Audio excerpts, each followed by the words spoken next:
우리가 살면서 노력하지 않아도 느는 것들이 있는데요. 나이, 뱃살, 주름, 흰머리 등이죠. 또 작별도 점점 많이 하게 됩니다. 언젠가는 우리가 만난 모두와 작별을 하게 되겠죠. 여러분 기억에 가장 깊게 남은 작별의 순간은 언제인가요? 바울도 교회를 세우며 여러 도시를 다닐 때마다 작별을 했을 것입니다. 그런데 사도행전에서 바울이 작별했다는 표현은 오늘 본문에만 2번 나오는데요. 그만큼 특별한 의미를 가진 작별이라는 뜻일 것입니다. 인간적인 작별이 아니라 성령의 인도함을 받은 성령의 작별을 했다는 것일 텐데요. 오늘은 성령의 작별에 대해서 생각을 해봅니다. 성령의 작별은 첫째로 더 인내하며 머문 후에 하는 것입니다. 18절입니다. 바울은 더 여러 날 머물다가 형제들과 작별하고 배 타고 수리아로 떠나갈새 브리스길라와 아굴라도 함께 하더라. 성령의 문제로 주신 법정 사건을 통과한 바울은 고린도에서 이 일 후에 더 여러 날 머물다가 형제들과 작별했다고 합니다. 머물다로 번역한 헬라어는 쉽지 않은 상황에 의지를 가지고 버티며 자기 역할을 감당한다는 뜻이에요.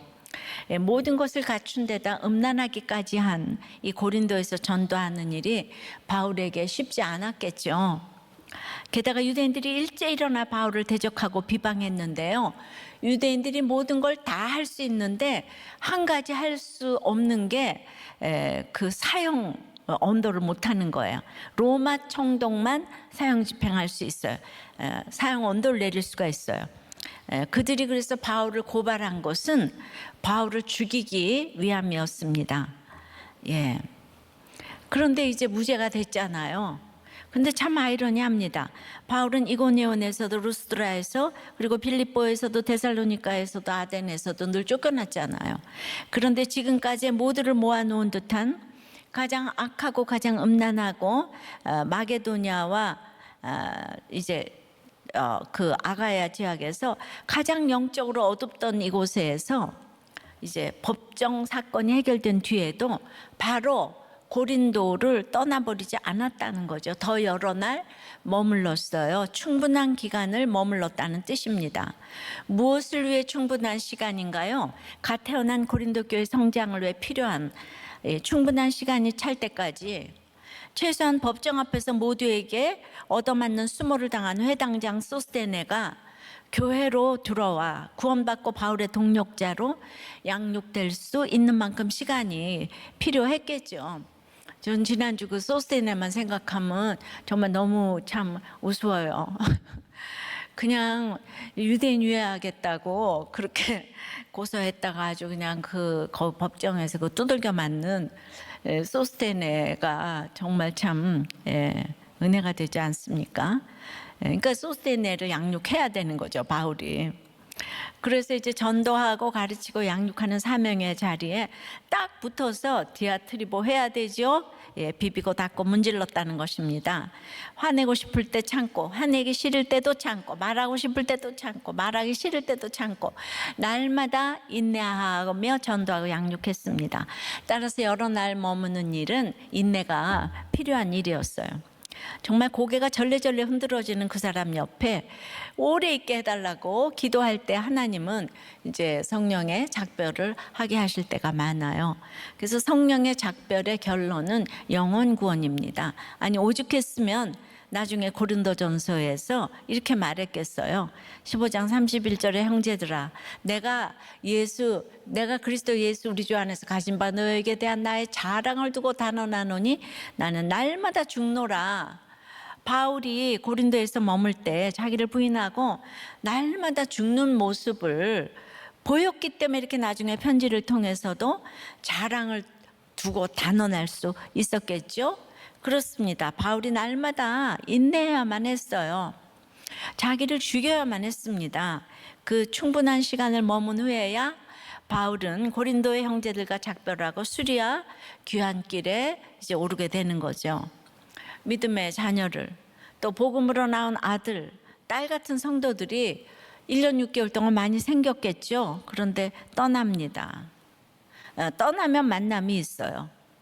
바나바와 작별하고 혼자였던 바울 옆에 누가와 실라, 디모데를 만나게 하셨죠. 빌립보에서는 루디아를, 데살로니가에서는 야손을, 고린도에서는 브리스길라 아굴라를 만나게 하셨습니다. 떠나면 만나는 곳곳에 그 한 사람 때문에 그 한 사람 정말 중요합니다. 그 일당 천만을 해서 그 힘든 사역을 감당하게 하셨죠. 고린도에서 1년 6개월을 함께한 이 아굴라 부부는 고린도에서 이제 터전을 잡았는데 그걸 내려놓고 이제 같이 떠나겠다고 해요. 우리가 주님의 신부가 되면은 신부로서 같이 동행하는 것처럼 아굴라 부부가 그렇게 신부가 돼요. 정말 그렇게 동행을 해 주었습니다. 대부분 이렇게 떠날 때 아내가 반대해서 못 떠나는데 여기는 아내가 믿음이 더 좋아졌어요. 그래서 오늘 브리스길라와 아굴라 칭호가 바뀌어졌잖아요. 그래서 이 브리스길라 아굴라 부부 때문에 참 많은 위로와 힘을 받았으리라 생각을 합니다. 힘든 남편, 아내, 자녀와 부모가 감당이 안 되십니까? 이 십자가를 잘 지고 인내하면 영적 진실성이 드러납니다. 이 진실성을 증명하기 위한 충분한 시간이 되었을 때 성령의 작별을 하게 해주십니다. 적용 질문이에요. 지금 당장이라도 작별하고 싶은 고린도 같은 사람은 누구고 여러 날 머물러야 할 인내의 상황은 무엇인가요?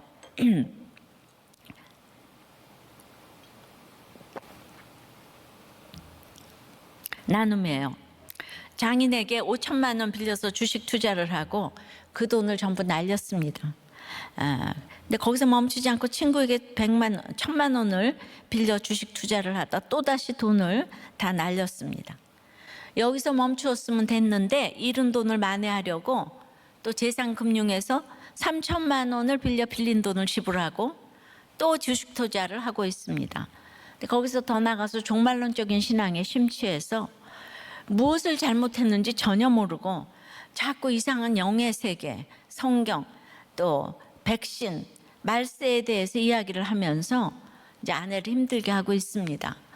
이거 영육으로 힘든데 이때 정말 작별하고 싶겠죠.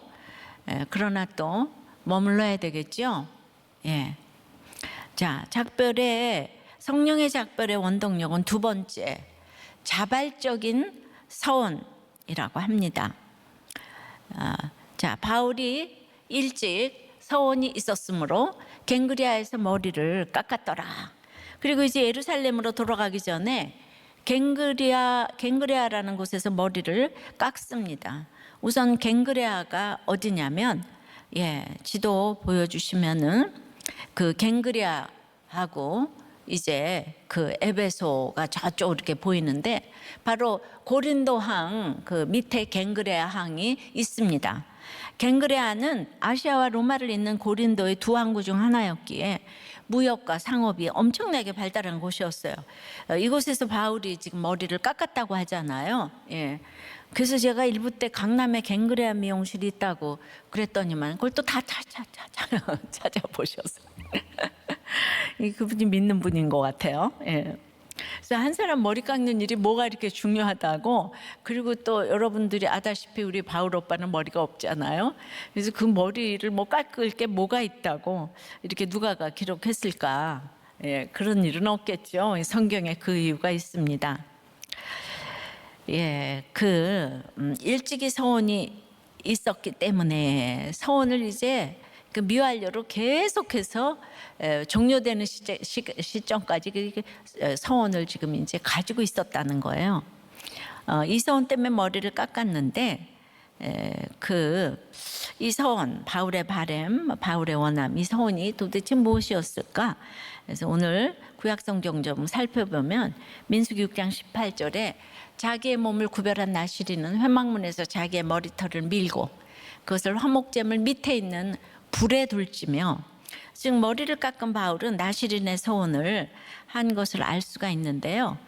나시린들은 자신을 구별되게 하나님 앞에 바치고 이제 서원이 종료될 때에 이렇게 오늘처럼 머리를 밀어요. 그리고 화목제물 밑에 두게 됩니다. 그러니까 이 서원이 종료되기 전까지 이제 포도주를 입에 대지 않고 시체를 만지지 않고 이제 머리를 이제 깎지 않는 거예요. 시체는 죽음이고 또 죄의 결과고 하나님과의 단절을 뜻하기 때문에 이제 이렇게 이 서원이 끝날 때 머리 깎고 그 머리카락을 이제 불태운다는 거죠. 여기서 보면 서원은 성별하다, 구별하다, 이제 그런 뜻이 있는 거예요. 더 자세히 레위기에서 보면은 하나님께서 이스라엘에게 명하신 제사의 종류가 번제, 소제, 속제제, 속건제, 화목제 5개예요. 조금 설명을 하면 예수 그리스도의 그 죽으심의 번제, 부활의 소제, 대속의 속제제, 속량의 속건제, 승천의 화목제를 상징합니다. 특히 레위기 7장 11절서부터 18절까지 보면 마지막 승천에 해당하는 화목제는 죄인들의 속죄가 완료되어서 하나님과 하나님의 백성들 간에 화목이 성취되는 천국 잔치에서 감사와 찬송을 드리는 거예요. 15절입니다. 감사함으로 드리는 화목제물의 고기는 드리는 그날에 먹을 것이요 조금이라도 이튿날 아침까지 두지 말 것이니라. 그러나 그의 예물의 제물이 서원이나 자원하는 것이면 그 제물을 드린 날에 먹을 것이요 그 남은 것은 이튿날에도 먹되. 그러니까 그러나 이 화목제는 그러니까 지금까지 하나님의 은혜가 너무 감사해서 마음속에서 자원하여 감사와 찬송이 터져 나오는 예물이에요. 그게 화목제예요. 그러니까 이 화목제 안에 감사제, 자원제, 서원제가 있는 것이죠. 그러니까 화목제의 하나인 그 서원이라는 건 죽어야 할 나를 위해 흠없는 제물이신 그리스도를 보내주심으로 우리에게 완성된 구원을 허락해 주신 그 하나님의 은혜가 너무 감사해서 드리는 것인데요. 야곱처럼 무사히 돌아오게만 하시면 11조를 하겠다. 입다 사사처럼 이기게만 해주면 처음 영접하러 나온 자를 번제로 드리겠다 해서 딸을 제물로 드렸는데 이런 조건부 서원이 아니라는 거예요.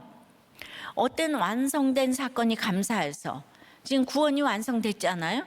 그래서 자원해서 나를 드리는 것이 성경의 서원이에요.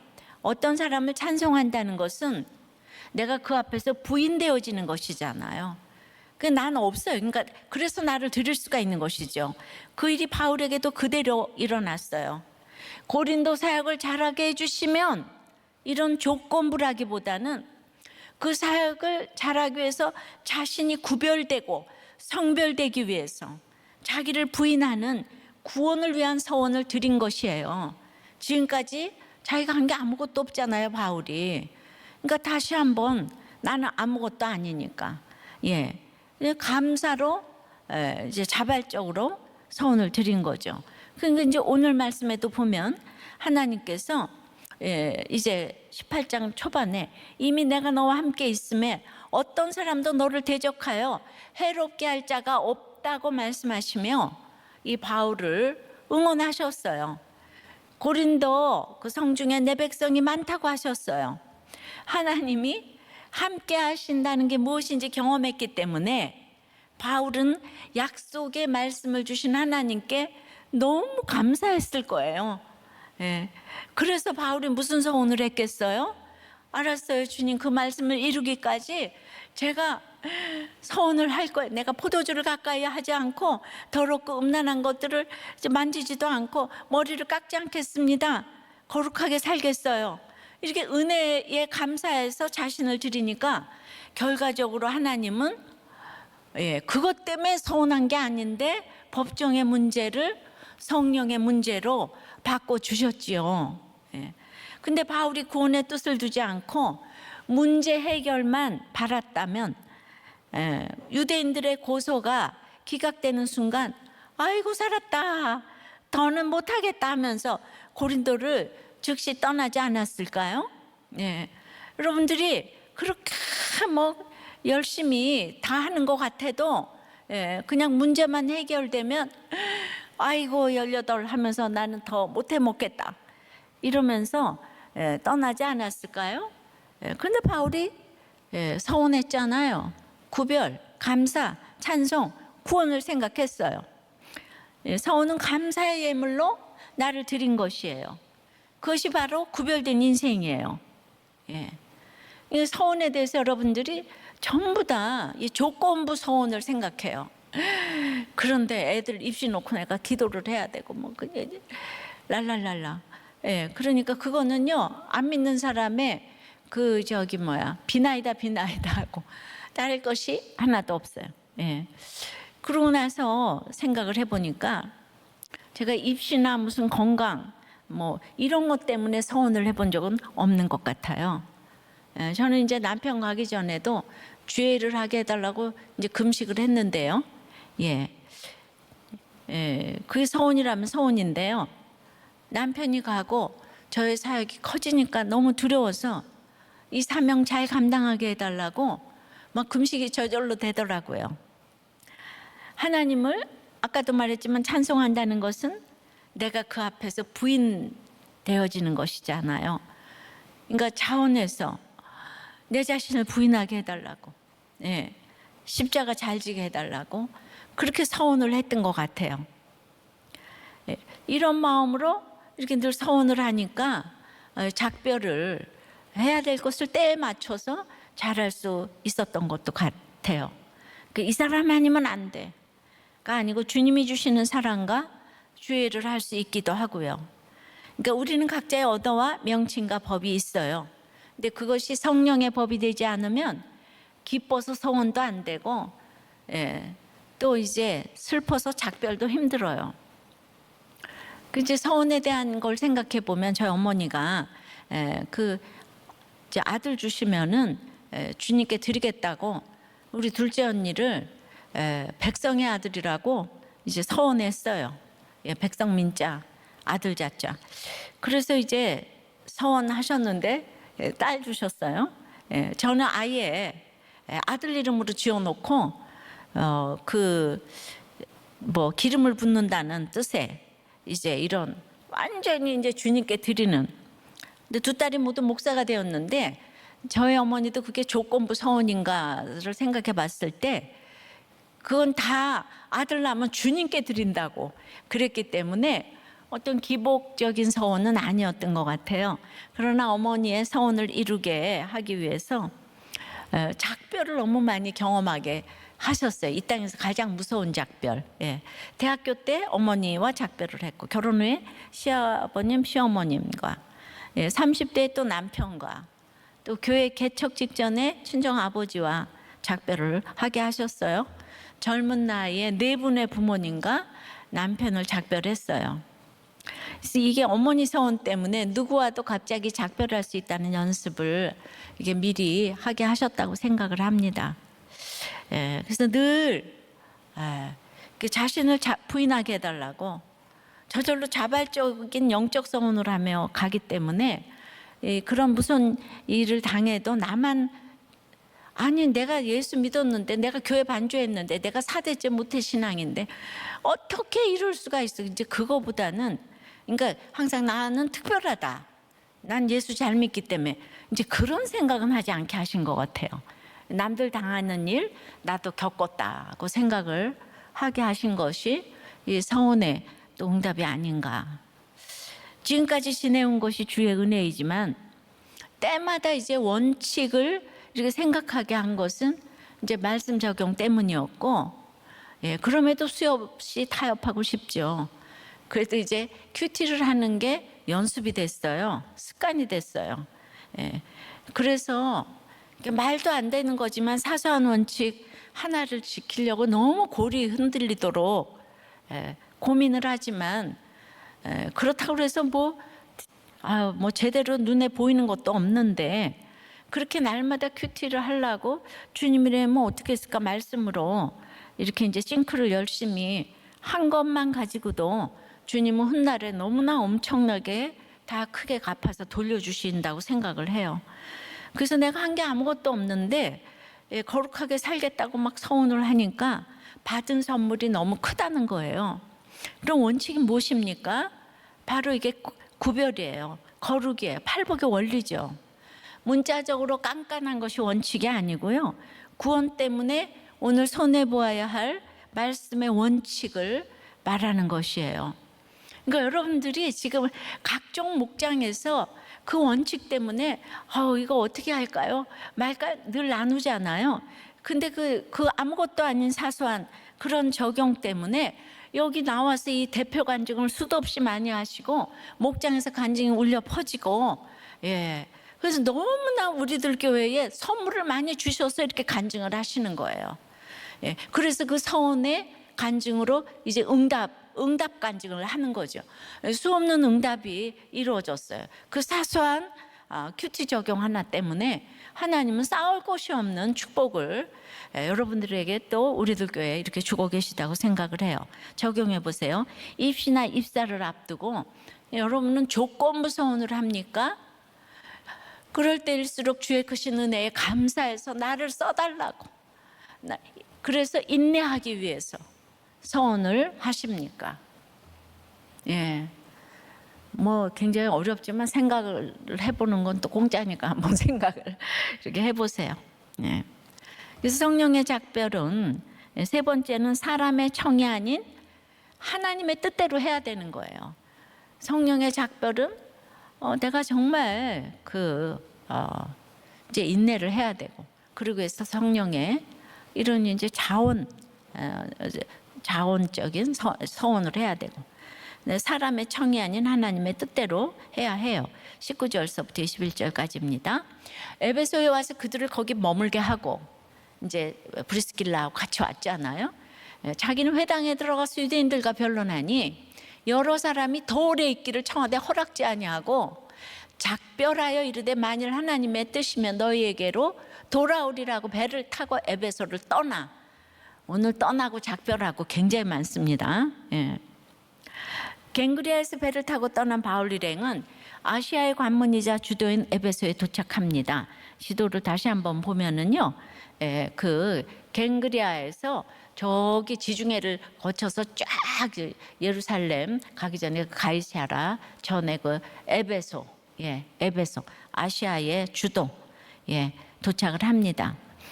2차 전도 여행의 원래 목적지가 어디였는지 기억하시나요?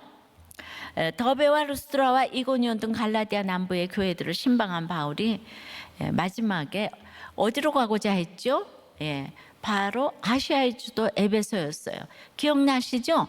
마지막에 드로아 해변가에서 한밤중에 환상으로 아시아에로 그렇게 가고자 하는 것을 막으셨어요. 성령이. 그 아시아가 바로 에베소입니다. 어떻게 보면 로마로 가기 전 끝판왕이라 볼 수 있는데요. 마게도냐 땅의 수도 데살로니가, 또 아가야 지방의 수도 고린도보다 더 넘사벽이 그 에베소예요. 그래서 얼마나 힘든 곳인가 하면 성령께서 어린 디모데를 배려해서 막을 정도로 거기가 힘든 곳이에요. 에베소 사람들이 섬기는 그 아데미 여신, 그 신전이 아데미 여신인데 지금으로 말하면 아르테미스 신전인데 이게 세계 7대 불가사의 중 하나인, 지금도 그게 세계 7대 불가사의니까 그때 얼마나 대단했겠습니까? 그처럼 우상의 세력이 강한 도시가 그 에베소예요. 그런데 이런 에베소를 굳이 들리지 않아도 돼요. 지금 예루살렘 갈 길이 바쁘거든요. 지금 이제 절기도 있고, 절기도 지켜야 되고, 그래서 시간이 바쁜데, 굳이 안 들려도 되는 에베소를 이제 들렸습니다. 그리고 도착한 후 쉬지 않고 회당을 찾아 복음을 전합니다. 여기서 변론하다는 말은 제가 이제 성령의 강론 설교를 할 때 그 강론했다와 같은 의미인데, 성경을 이렇게 펴서 구속사로 자신의 이야기를 한 거예요. 구속사로 했어요. 그러니까 그냥 그 사람들이 너무 이제 열심히 들었잖아요. 저는 이게 바울을 생각해 봤어요. 바울은 어떻게 그렇게 욕을 먹고 매를 맞고 그냥 사형 언도를 할 만큼 그렇게 지겨워하는데 맨날 나는 이제 유대인 떠나서 이방인에게로 가겠다 그래 놓고도 계속 유대인 회당에 꼭 들리는 거예요. 아, 이것이 자발적인 서원 아니면 되겠습니까? 예. 그래서 바울에게는 복음을 전하는 것이 일이 아니라 숨쉬기예요, 숨쉬기. 예. 여러분들은 숨쉬기예요, 일이에요. 그래서 자꾸 뭘 하면 목사님 좀 쉬라고 그러는데, 글쎄 말이에요. 저는 그냥 이렇게 와서 설교하고 이게 참 숨쉬기 같아요. 그래서 준비하는 것들이 물론 저한테 너무나 어렵지만은, 그래도 이게 너무 이제 습관이 된 것 같아요. 어렸을 때부터 이렇게 살다 보니까. 그래서 여러분들이 그 복음을 전하는 것이 목자님들도 사역자님들도 다 숨쉬기인지 일인지. 그러니까 이제 또 전합니다. 고린도에서 불법이 아니라고 그 바울이 그 비난받지 않게 됐잖아요. 근데 도리어 서운하고 지키는 율법 지키는 모습을 보여주는 바울은 이 율법의 완성의 사랑이듯이 바울은 그냥 그 당시에 유대와 이방을 다 생각하면서 자기로서 할 수 있는 것을 다 하는 모습을 이렇게 보여주는 거예요. 구원 때문에 못할 것이 없어요. 그러니까 당장 에베소의 회당에서 그 변론을 할 때 거부감이 없었을 것 같아요. 나시린의 서원을 딱 하고 머리 깎고 왔잖아요. 지금 머리를 깎은 것이 내 헌신의 끝이라고 종교를 하면서 내 서원 끝이 아니라 여기에 와서도 강론하면서도 또 이제 그 자발적인 서원으로 하나님 에베소도 앞으로 일하셔야 돼요. 에베소도 책임져 주셔야 합니다. 그렇게 하고는 본인은 예루살렘으로 떠나지만 그 에베소 이제 또 돌아오잖아요. 전략적으로 여기 아주 중요한 인물인 브리스길라와 아굴라를 남겨놓는 거죠. 이 비중이 대단합니다. 그런데 이렇게 강론을 하니까 구속사로 전하니까 이전과 달리 여러 사람들이 더 오래 있기를 간청하는 거예요. 고린도 에베소하고 비슷하잖아요. 화려하고 음란하고 거기서 1년 6개월 동안 연습을 많이 해서 그런지 에베소 사람들의 마음을 설득한 것 같아요. 하지만 바울이 오래 있으라 그러는데 거절합니다. 전에는 성령께서 허락지 않았는데 이때는 바울이 허락하지 않습니다. 만약 하나님 뜻이면 다시 돌아올 것이다. 이때 시제가 능동태 미래예요. 막연한 것이 아니라 말하는 사람의 의지가 담겨진 앞으로 이루어질 것에 대한 이런 각오와 의지가 담겨진 아주 강력한 표현이에요. 그래서 옛날 같았으면 어땠습니까? 성령께서 계속 막았지만은 사람들이 많아지니까 성령이 막아도 계속 아시아로 이제 가고 싶은 거예요. 그런데 성령의 서원을 한 바울의 태도는 어떻게 변화되었습니까? 그동안 자신의 실패와 두려움 속에 연약함과 두려움의 한계 가운데에서도 빌립보 교회가 세워지고 데살로니가 교회가 고린도 교회가 세워지게 됨을 보게 되니까 자신의 의지보다 하나님의 의지가 조금씩 앞에 가기 시작합니다. 그래서 이제 이곳 에베소에서 복음을 전하는 것보다 더 앞에 그 각오와 서원과 의지 앞에 하나님 뜻이 있는 거예요. 그래서 그 브리스길라와 아굴라를 남겨놓을 만큼 에베소에서 복음 전하기를 원했지만은 자신의 발행과 소원보다는 먼저 하나님의 뜻을 이제 구하는 거예요. 빨리 작별하고 싶었던 고린도에서는 더 여러 날 머물렀지만 처음부터 오고 싶었던 에베소에서는 더 오래 있기를 청하는 그 여러 사람들이 있는데도 불구하고 바로 작별합니다. 단호하게요. 그러니까 인본적인 사람들의 특징이 이 때를 모른다는 것인데요. 갈 때와 올 때, 있을 때와 갈 때, 이걸 알려면은 십자가는 지혜고 지혜는 타이밍이에요. 그러니까 이 타이밍을 모른다는 것은 결국 십자가를 모른다는 거예요. 그래서 자기 생각대로 하니까 경고할 때는 칭찬을 하고 칭찬할 때는 경고를 하고, 그러니까 아주 굉장히 스마트해 보여도 대형 사고가 터지는 거예요. 그럼 이걸 어떻게 분별하냐고요? 가장 쉽게 구원보다 이익이 목적이면 분별이 안 됩니다. 그러니까 내가 구원의 확신을 가지고 잘못 판단할 때는 하나님이 책임져 주세요. 근데 그 나의 유익, 이게 목적이면 절대로 분별 안 됩니다. 물어볼게요. 힘든 배우자는 작별해야 될 사람인가요? 더 오래 머물러야 할 사람인가요? 와글와글. 더 오래 머물러야 할 사람이요? 라고 대답하셨어요. 제가 들었어요. 왜요? 말씀의 원칙이니까요. 구원을 위해서입니다. 반면 중독은 당장이라도 작별을 해야 될 대상이에요. 1시간이라도 더 머물러서는 안 되죠. 왜요? 역시 구원을 위해서입니다. 이혼이든 중독이든 구원과 정반대로 가는 것이잖아요. 그런데 내 이익이나 쾌락이 기준이 되면 힘든 배우자는 당장 작별해야 될 사람이고, 중독은 조금 더 머물러도 좋은 대상이죠. 이 중독도 있잖아요. 물질 중독, 행위 중독이 있다 그랬어요. 아치볼트 디 할트가 그랬다 그랬죠. 제가 OST에서 한번 강의를 했었어요. 근데 이제 물질 중독은 약물, 알코올 중독인데, 그 물질 중독보다 더 무서운 것이 행위 중독, 게임, 성행위, 쇼핑 같은, 이건 숨겨져 있고 감춰져 있기 때문에 드러나지 않는데 훨씬 무섭다는 거예요. 그러니까 이 쇼핑할 때 황홀한 그 쾌락을 버리지 못한다는 거예요. 또 이생의 자랑, 학벌, 외모, 집안, 이 자랑의 열병을 끊어낼 자가 없다는 거예요. 이런 것들이 행위 중독이라고 해요. 인간이 전적으로 부패한 죄인이기 때문에 그래요. 그 죄인이라 그러면 여기에 나를 포함시키는 것이 구속사인데, 예를 들어서 중독인 집안 식구들이 중독자는 저 사람인데 나는 드러난 잘못이 없는데 내가 왜 죄인이야? 라고 따지면 정말 구원의 답이 나올 수가 없습니다.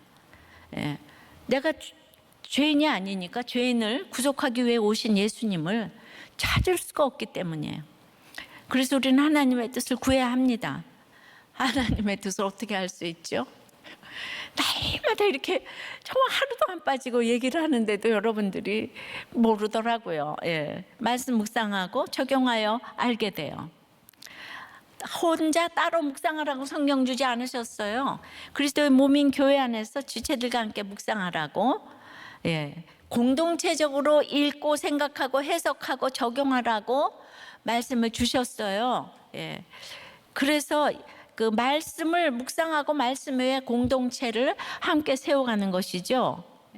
이 공동체를 통해서 중독을 내 힘으로 못 끊어요. 작별 못 해요.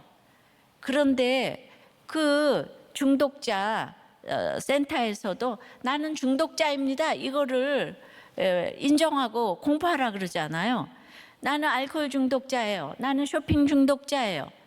공동체에서 입으로 시인하는 거, 이게 중독 작별의 지름길이라는 거예요. 그러니까 이게 하나님의 뜻인데 결국 중독은 공동체가 없이는 끊어내지 못한다는 거예요. 그러니까 이 목장에 오는 게 아무것도 아닌 것 같아도 이 중독자를 끊어내려면 본인도 가족도 서로가 인내를 해야 되는데 무슨 힘으로 인내를 하겠어요?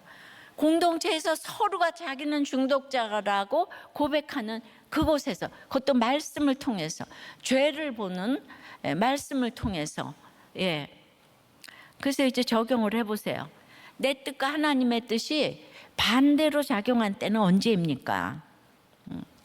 그러니까 이기적인 자기 사랑이 성령의 작별이 되어 지켜야 할 가정이나 또 끊어내야 할 중독은 무엇입니까?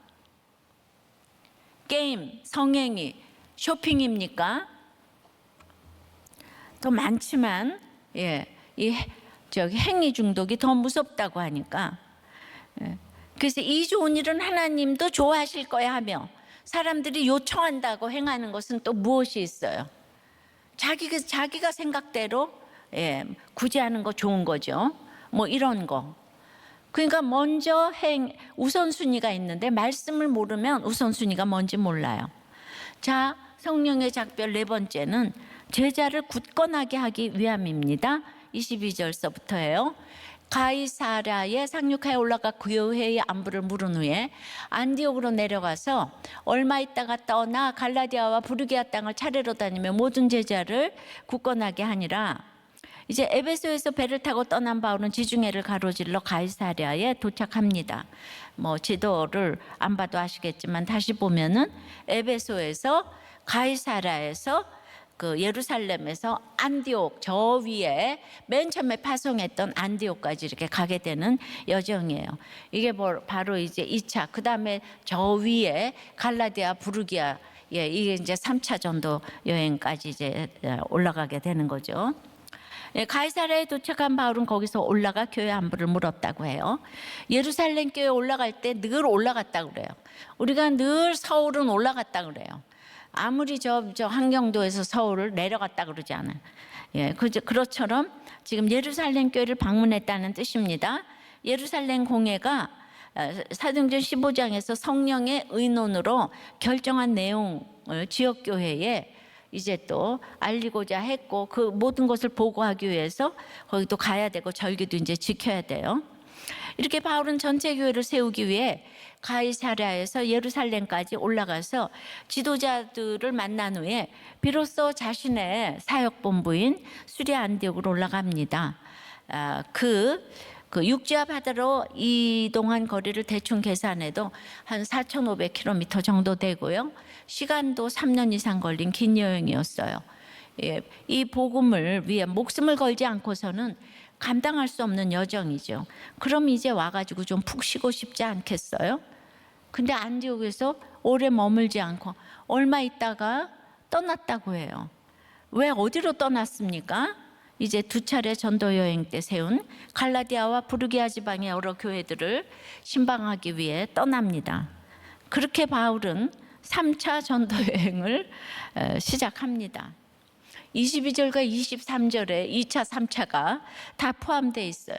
그러니까 우리의 복음 전도가 대단하게 뭐가 끝맺고 이러는 게 아니고 하루하루가 그냥 2차고 3차고, 왜냐하면 바울의 복음 전도는 숨쉬기니까. 그래서 이제 2차 때와 마찬가지로 교회들을 신방하여 제자들을 굳건하게 견고하기 위해서 이제 3차를 또 시작을 하게 된 거죠. 바울이 오랜 기간 여러 도시들을 다니며 다양한 사람들을 만났어요. 각종 고난과 핍박을 받았어요. 그러면서 바울은 인생이 얼마나 연약한지, 우리 믿음이 얼마나 흔들리기 쉬운지 절절히 깨달았을 거예요. 그리고 저는 누구보다도 자신이 흔들렸을 것이라고 생각해요. 왜냐하면 우리와 성정이 같죠. 바울도 스데반을 죽였던 사람이잖아요. 그래서 인간의 강함이 아닌 성령의 견고함이 답임을 절감했을 것입니다.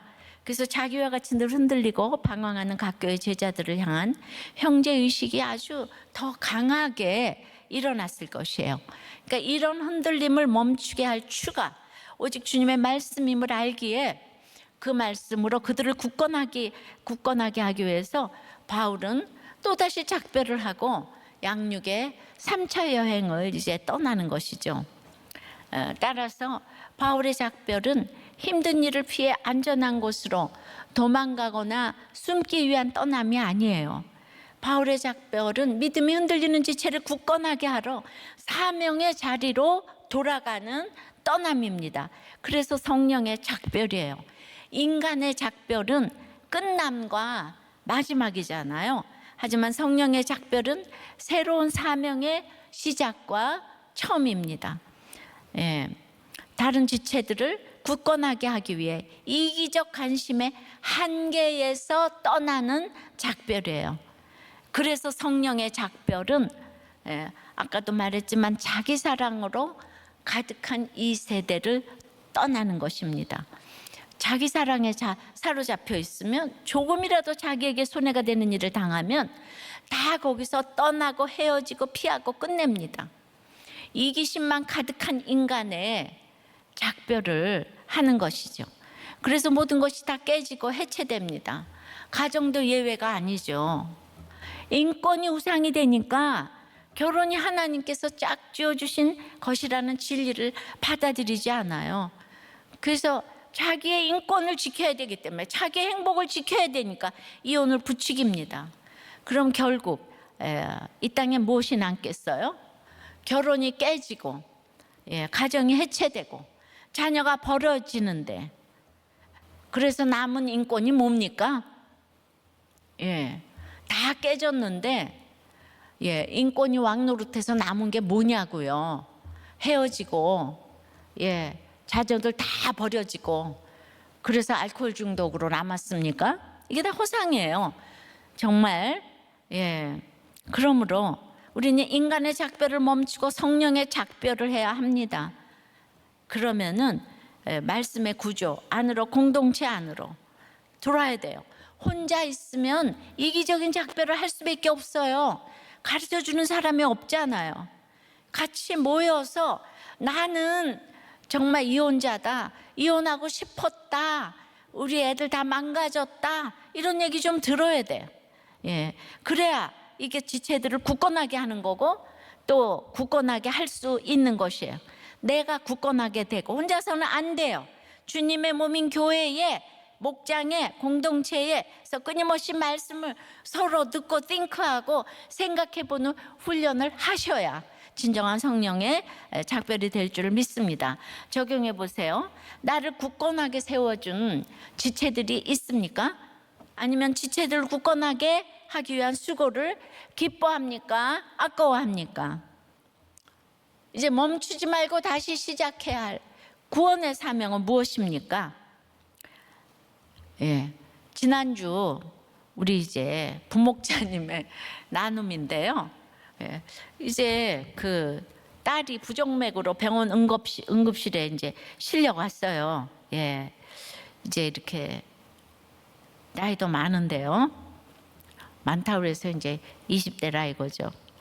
그래서 이제 딸이 아프니까 둘째한테 좀 조심조심 각별히 대하고 있는데, 이 저기 밥 먹다가 별로 대수롭지 않은 일에 발끈하면서 저에게 이제 쌍욕을 쏟아 부었어요.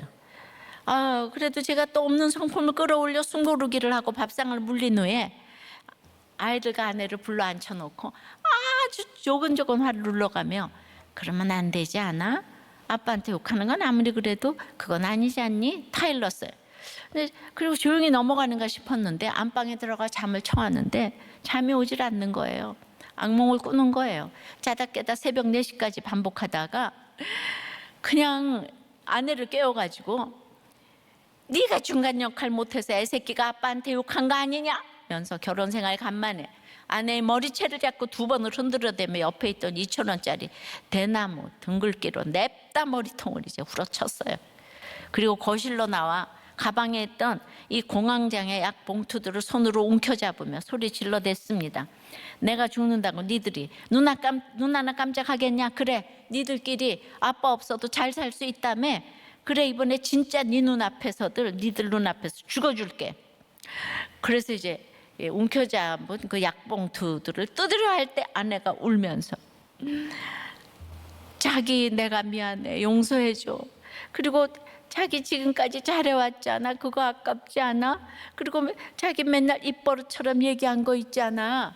그래서 뭔데? 라고 얘기를 했더니 자기 맨날 구원과 사명 얘기했잖아. 지금 가면 자기가 말하는 그 사명은 어쩔 건데 자기 목숨 너무 아깝지 않아? 막 울면서 이런 얘기를 하는데 갑자기 누가 얼음물을 양동이에 받아다 제 몸에 그냥 확 끼얹듯이 정신이 번쩍 들었습니다. 그리고 아무 말 없이 제 눈에서 눈물이 흘렀어요. 그래, 사명이지, 사명이 있었지. 그래서 이제 출근하면서 새벽에 난리 부르스를 준 것에 대해서 사과와 동시에 해석을 하며, 내가 그동안 애들과 애엄마한테 한 짓거리가 20년이 훌쩍 넘는데 무슨 할 말이 있냐면서 집사람에게 내가 아직도 멀었구나. 내가 진짜 변했다고 하나 성품이야. 아직도 내 속에 이 악이 많아서 이 아까 작별을 못해서 실수를 했어. 진짜 담임 목사님 말씀 맞다는 한계 상황이 오니 내 믿음의 원주소가 그냥 보이네. 미안해. 20년을 그랬는데 앞으로 20년을 내가 더 인내하고 참아야 그 상처가 치유될 텐데 못해서 미안하다라며 눈물로 사과를 했습니다. 그리고 이제 오후에 딸에게 문자가 왔어요. 아빠 미안, 잘못했어. 내가 너무 예민해서 막말을 했어요. 이런 문자를 받고 내 삶의 결론인 것을 누구 탓을 하겠습니까? 이놈이 죄인인 것을. 여기까지 이렇게 나눴어요. 주님, 우리가 인간이 다 똑같고 죄를 보는 공동체에서 그 다음부터는 차별이 없다는 것을 알고 우리가 서로 인내해 가서 이 모든 인간적인 것에서 작별해서 사명으로 갈 수 있도록 주여 인도하여 주시옵소서. 주님, 평등법 아버지 하나님, 여기에서 우리가 통과되는 것에서 작별했으면 좋겠습니다. 나라의 근간이 무너지는 인구 절벽 시대에 이 모든 동성혼이 아버지 하나님, 이게 아버지 하나님 통과되면 어찌 되겠습니까? 낙태법이 통과가 됐는데 주님 생명보호법이 제정되게 도와주시옵시고 아버지 작별할 것은 작별하게 도와주시고 성령의 아버지 작별로 우리가 가정이 지켜지며 이 모든 중독은 끊어질 수 있도록 역사하여 주시옵소서. 예수 그리스도 이름으로 기도드리옵나이다. 아멘.